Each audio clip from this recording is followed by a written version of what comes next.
Think back to the last time you heard someone say, I'm just not good at fill in the blank.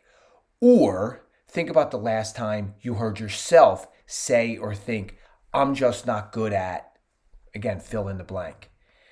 And we forget to recognize when we say things to ourselves like that, we are 7 times more likely to believe ourselves versus believe someone else and what they say about us. In other words, if I say to myself, I am just not good at scheduling meetings, therefore I'm not a good prospector. In fact, I've never been that good at prospecting. We tend to believe that much more in a much high, at a much higher degree than as if someone were to tell us that. Someone would suggest that we're not good at that. We believe ourselves. So what we have to recognize is one, is that self-talk is damaging. And if we don't stop it, we're never going to get better at that thing that we need to be better at. Okay, that's thought one. Thought two is, Colin, how do I turn it around? How do I get better at it? The first thing is self-talk matters. So if that's the case, then I need to say, not I am a good prospector, but I am taking the right steps. I am doing the right things to be good at prospecting.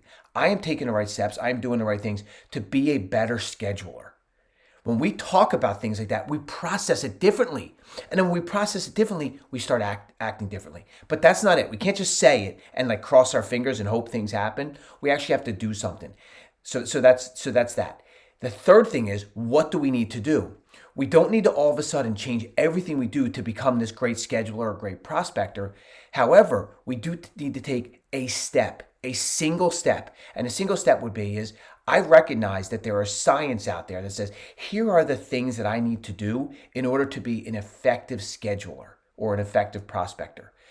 I'll give you a few examples. Number one, if you're calling out to someone, voicemails should be anywhere from like 20 to 25 seconds. If we do that, people tend to listen all the way through and people tend to respond at a higher level. Two, if we send emails out, we want to make sure they get open. We have to make sure the subject lines are killer, and killer subject lines get people to open up our emails. When they open up and read our emails, they're much more likely to respond. So how do we get people to open up our emails? Our subject lines have to be on money.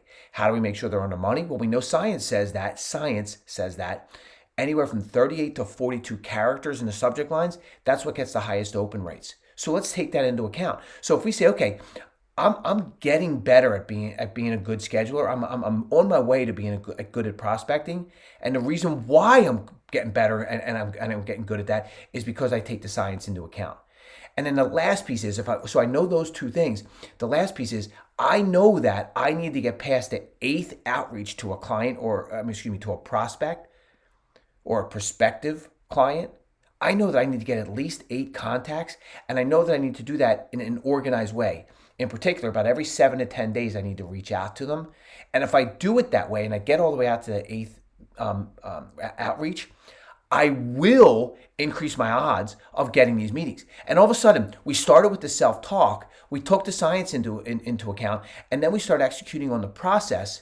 And all of a sudden, we are a better prospector, a better scheduler. We are able to say things like, I'm on my way to getting better at that. And when we say things like that, we are going to be better at it. So my ask for you is a simple one, is change the way you think about yourself and make sure you say things not like I'm not good at, it's I am taking the steps in order to be better at. Change that and then start taking those small steps, and they are small steps because they are what make the ultimate big changes. Good selling, everyone.